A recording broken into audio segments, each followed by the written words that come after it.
روس نے امریکی فوجیوں کی ہلاکت کے بدلے افغان جنگجوؤں کو انعام کی پیشکش کی۔ امریکی انٹیلیجنس کا دعویٰ۔ روس اور طالبان نے امریکی انٹیلیجنس کا دعویٰ مسترد کر دیا۔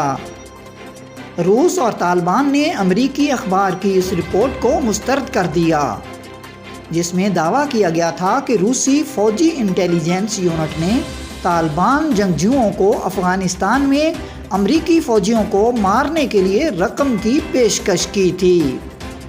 نیو یارک ٹائمز نے اپنی رپورٹ میں دعویٰ کیا تھا کہ امریکی انٹیلیجنس حکام کئی ماہ بعد اس نتیجے پر پہنچے کہ روسی ملٹری انٹیلیجنس نے گزشتہ برس کامیاب حملوں کے بعد طالبان کو انعامات کی پیشکش کی تھی۔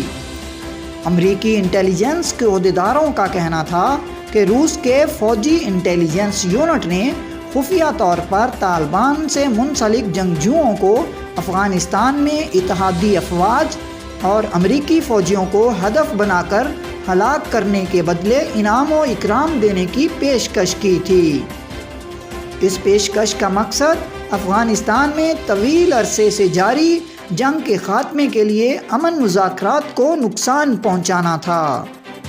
رپورٹ کے مطابق امریکی انٹیلیجنس کے عہدیداروں نے کہا تھا کہ طالبان سے وابستہ جنگجوؤں یا ان کے ساتھ قریبی وابستہ عناصر نے روسیوں سے کچھ انعام کی رقم وصول کی، تاہم یہ ابھی تک واضح نہیں ہو سکا کہ کن حملوں کے بدلے انہیں کتنی رقم دی گئی۔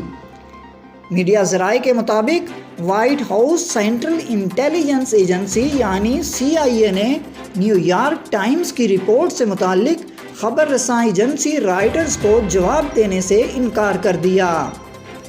الجزیرہ کی رپورٹ کے مطابق واشنگٹن میں موجود روسی سفارت خانے نے رپورٹ میں لگائے گئے الزامات کی مذمت کرتے ہوئے انہیں بے بنیاد اور من گھڑت قرار دیا۔ واشنگٹن میں روسی سفارت خانے نے ٹویٹ میں مزید کہا کہ ان دعووں سے واشنگٹن اور لندن میں روسی سفارت خانوں کے ملازمین کی زندگی کو براہ راست خطرہ لاحق ہے۔ میڈیا ذرائع کے مطابق طالبان کے ترجمان ذبیح اللہ مجاہد نے بھی نیو یارک ٹائمز کی رپورٹ کی تردید کرتے ہوئے کہا کہ طالبان کے کسی بھی انٹیلیجنس ایجنسی کے ساتھ اس طرح کے تعلقات نہیں ہیں۔ امریکی اخبار کی رپورٹ طالبان کو بدنام کرنے کی کوشش ہے۔